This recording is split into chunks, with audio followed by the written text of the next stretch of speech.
Story time.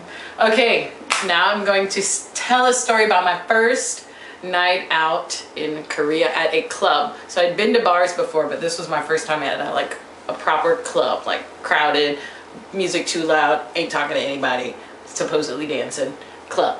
Okay, so I had been looking up hip hop clubs that I need to go to in Korea. Top hip hop club, Seoul. And this one kept showing up. MB2. So, going with my friends. You're like, yeah, let's go to the club, let's go to the club. Okay, so 3 of us were like, okay, we're gonna go. Oh, we can go at this time and go for this price and whatnot. And it's got 2 buildings. So we go a little early, get our wristbands, we go drink. We come back. Hip hop club, music's going, blah, blah, blah. It's got 2 stories. The top story, it's like a balcony. You can look down onto everyone else down at the bottom. So the balcony area has still some space, but if you look down at the bottom, it's just like packed. It's packed, like worse than sardines. It's like, you know when you open tuna and you press it to get the juice out, but then we are the tuna afterwards. So we're like pressed together. Okay, so we're in there and trying to move around to get to some area to dance, but there's actually nowhere that we're actually getting to because it's still crowded.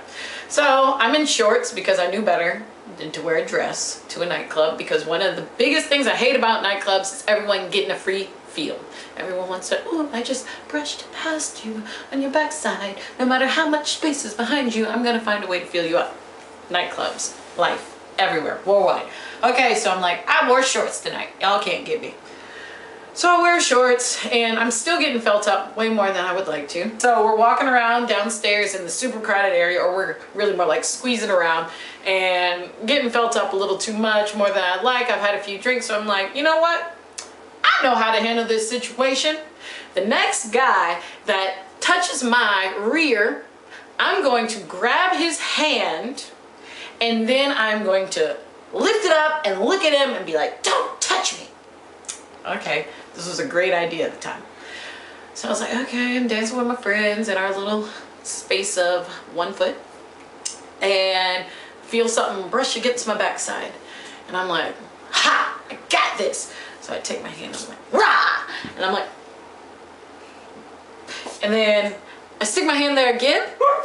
The issue was, it wasn't a hand. So I'm like, what?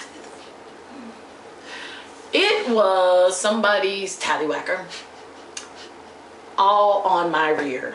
And I mean, like, out of the pants, not in his pants. This was not a pressed up, oh, I felt something hard on me. No, this was not his hand. This was his in my hands, and I'm holding it in the club now, and I'm like, oh my God! And I just scream, because I don't know how to handle the situation.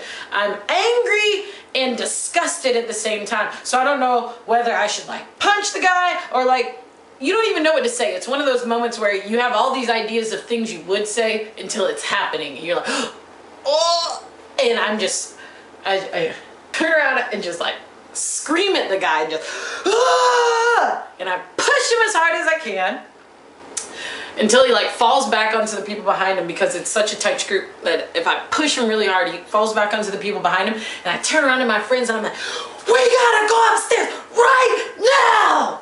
And there was no time to explain downstairs. I just turned around and I just like bolted as fast as I could, because I couldn't handle the situation. Told my friends about it upstairs because they were really confused. And apparently, until I told them this story again, they thought it was in the pants. It wasn't in the pants. It was really disgusting. I don't go to MB2 anymore. I'm done. One time was enough for me. That's my Korea story time. Thank you. Look, tell me how you really feel. Tell me how you really feel. I would ask you, what's the deal?